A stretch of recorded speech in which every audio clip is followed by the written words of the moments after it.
Halo sahabat Mira Aset, kembali lagi dengan saya Hafizan Azani dalam acara KBSA. Kamu beli saham apa? Di Jumat 19 Februari 2021, kita kehadiran technical analis kita, Bapak Agung. Halo Pak Agung, apa kabar di sana? Baik Pak Hafizan, apa kabar sahabat Mira Aset? Pak Agung, bisa diceritakan nggak sih kepada sahabat Mira Aset mengenai perkembangan IHSG di minggu ini? Baik Pak Hafizan, di pekan ini indeks dimulai dari 6.222, ini tercatat naik 0,14%, di penutupan Jumat ini ada di posisi 6.231. Dalam pekan ini indeks sempat mencapai titik tertinggi yaitu di 6.314. Kalau kita ikut secara sektoral, di sini 7 sektor menguat, yang paling tertinggi dibukukan itu ada di sektor teknologi, yaitu kenaikannya sekitar 10%. Demikian Pak Hafizan. Thank you update-nya Pak Agung. Pak Agung, bisa ceritakan nggak sih kepada sahabat Mira Aset mengenai sentimen global dan sentimen domestik yang mempengaruhi perkembangan IHSG di minggu ini? Baik Pak Hafizan, di pekan ini salah satu penggerak pasar di komoditi yaitu bergerak harga timah yang melonjak cukup tinggi, yaitu sekitar 6,5%, dan nikel itu naik sekitar 3,1%, serta minyak naik sekitar 1,7%. Kenaikan harga komoditas ini berimbas sangat signifikan untuk saham timah, namun kurang bergerak untuk di saham untuk sektor Antam dan Inco, begitu juga dengan Medco untuk minyak, Pak Hafizan. Disambung lagi untuk global market, di sini Biden berjanji mempercepat program vaksin untuk rakyat Amerika. Dia juga ingin segera Kongres meloloskan tagihan bantuannya di beberapa pekan ini untuk mendapatkan cek stimulus sekitar 1.400 US dollar dan dalam meningkatkan pembayaran pengangguran, serta di pertumbuhan ekonomi Jepang untuk periode Oktober-Desember di 2020 itu mencapai 12,7% dibandingkan periode yang sama di tahun lalu 2019. Dan kenaikan ini melebihi perkiraan pasar secara rata-rata, yaitu sekitar 9,5%. Untuk WHO, di sini Direktur Jenderal Organisasi Kesehatan Dunia menyampaikan kasus mingguan untuk COVID-19 turun setengahnya. Kalau kita lihat dari 5 juta kasus pada awal minggu pertama di Januari, pada saat minggu kedua di Februari ini turun sekitar 2,6 juta kasus. Jadi ini sangat signifikan dengan tindakan kesehatan sederhana yang dilakukan oleh masyarakat dunia. Sementara untuk domestik, Pak Hafizan, di sini kalau kita lihat BPS mencatat neraca perdagangan di Januari 2021 mengalami surplus sebesar 1,96 US dollar. Performa Januari 2021 ini cukup bagus dalam peningkatan ekspor setara tahunan. Nilai ekspor bulanan di sini senilai 15,3 miliar US dollar, itu naik sekitar 12,24% secara year on year. Untuk BI di sini memproyeksikan pertumbuhan 2021 direvisi dari kisaran 4,3 hingga 5,3%, sebelumnya 4,8 hingga 5,8, direvisi menjadi 4,3 hingga 5,3, Pak Hafizan. Sejalan dengan realisasi pertumbuhan ekonomi di kuartal keempat 2020 lalu, yaitu yang masih tumbuh minus sekitar 2,19% secara year on year. Dan di pekan ini juga menggembirakan, dari Gubernur BI memutuskan untuk memangkas BI rate, yaitu sekitar 25 basis poin menjadi 3,5%. Secara suku bunga ini menjadi lebih menarik untuk di sektor perbankan, yaitu kredit untuk lebih banyak. Dan Kepala BKPN yaitu Bahlil Lahadalia di sini juga terus melakukan pengawasan kepada proses pembangunan kawasan industri terpadu ini di Batang, Jawa Tengah. Pembangunan ini seluas sekitar 4.300 hektar yang dibagi menjadi 3 fase, dan fase pertama ini seluas 450 hektar, ditargetkan selesai di tahun ini 2021. Demikian Pak Hafizan. Thank you informasinya Pak Agung. Nah Pak Agung, sekarang kita masuk ke berita seputar emiten. Bisa berikan nggak sih informasinya kepada sahabat Mira Aset terkait berita seputar emiten di minggu ini? Baik Pak Bizan, di pekan ini beberapa emiten melakukan aksi korporasi dan banyak berita juga yang beredar. Salah satunya di awal yaitu Hoki.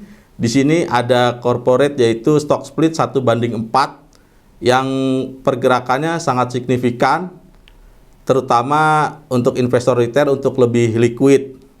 Dan kedua di sini ada namanya Dewan Nasional Kawasan Industri Ekonomi Kawasan Khusus menyetujui 2 KEK baru yaitu Lido itu ada di Provinsi Jawa Barat dan satu lagi ada KIK Industri yaitu di Gresik Jawa Timur.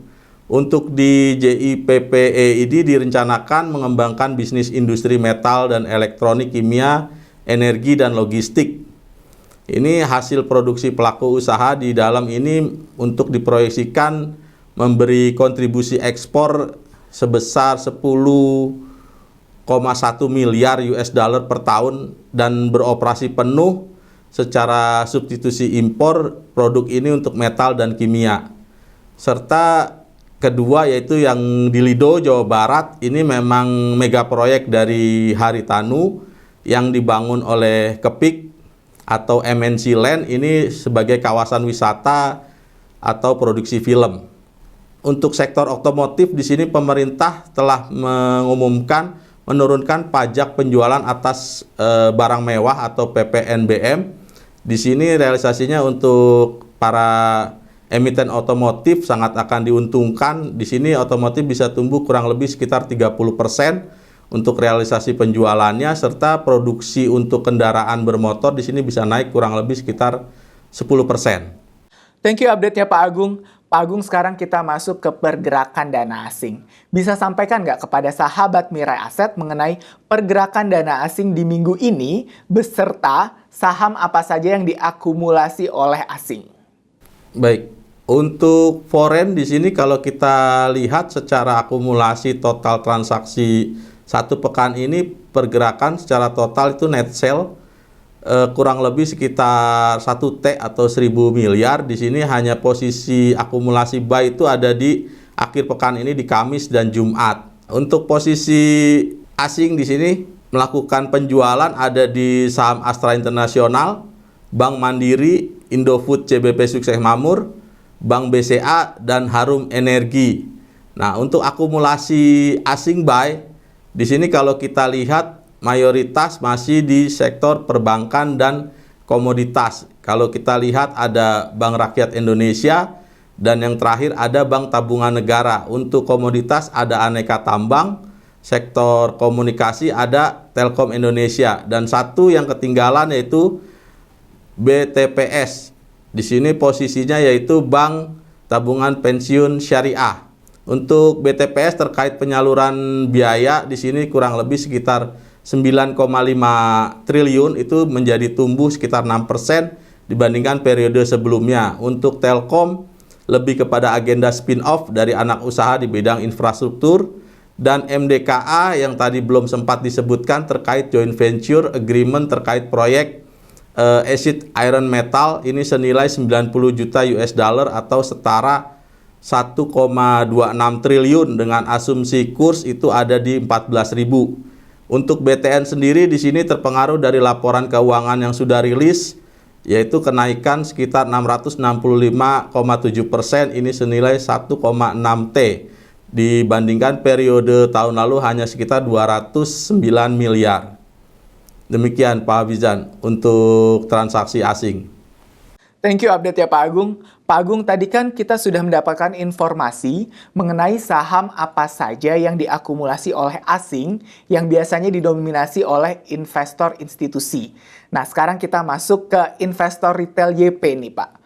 Pak, bisa ceritakan nggak sih kepada sahabat Mira Aset saham apa saja yang diakumulasi oleh investor YP? Baik Pak Bizan, untuk posisi retail Mirai Aset di sini kita lihat dalam satu pekan mayoritas diburu. Tadi ada informasi mengenai PPNBM yaitu saham Astra, dan dilanjutkan oleh sektor perbankan dengan penurunan BI Rate di sini ada BCA, Mandiri, dan untuk sektor komunikasi ada Excel, untuk sektor konsumer ada Indofood, CBP, Sukses Makmur. Pak Agung, sekarang kita masuk ke pertanyaan yang paling ditunggu-tunggu oleh sahabat Mira Asset. Nah, berdasarkan analisa yang tadi dan analisa oleh Pak Agung, saham apa saja yang patut diakumulasi oleh sahabat Mira Asset di minggu ini? Baik Pak Ifzan, sebelum kita merekomendasikan untuk satu pekan ke depan, kita coba review dari satu pekan yang lalu. Di sini pergerakan tadi di awal ada Hoki, BRI, Sido, dan MDKA didominasi oleh saham Hoki, yaitu terpengaruh dari corporate aksi yang stock split. Di sini kenaikannya sangat signifikan, yaitu sekitar 20,9%. Itu start dari harga 1020 hingga pada saat posisi stock split itu ada di 1290. Dan posisi di pekan ini atau Jumat ini ditutup turun sekitar harga 282. Untuk satu pekan ke depan kita bisa melihat di sini ada beberapa pilihan saham. Saya coba sampaikan yaitu ERA. Di sini ada ERA Jaya Swasembada yang di pekan ini, akhir pekan ini ditutup turun yaitu di 2670, posisi minus 1,11%.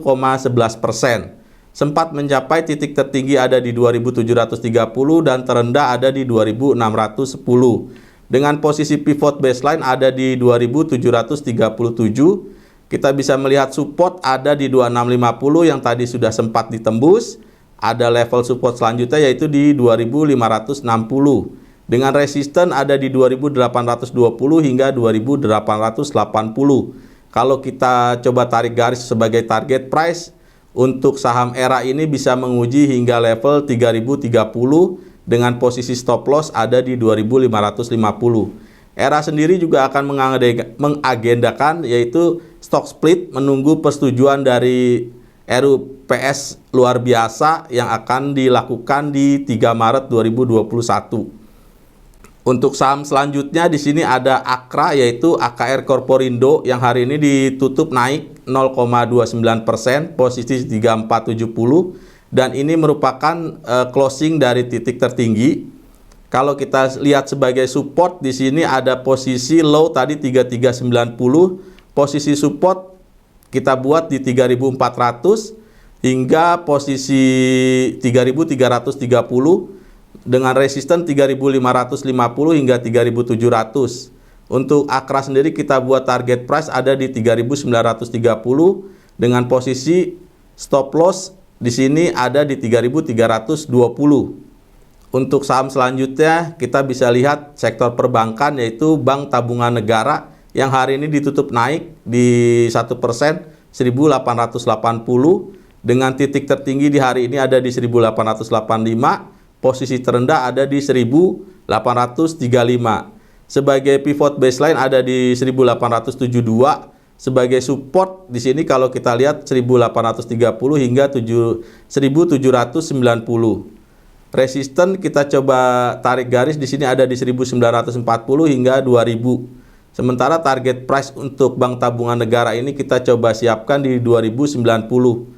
Di sini terpengaruh BTN yaitu dengan adanya program pemulihan ekonomi nasional yang mendapat suntikan dana dari pemerintah kurang lebih sekitar 10 triliun. Dan laba bersih yang sangat signifikan yang terlapor di akhir tahun lalu yaitu kenaikan sekitar 665,71% secara tahunan atau year on year di tengah tekanan pandemi yang dirasakan semua sektor.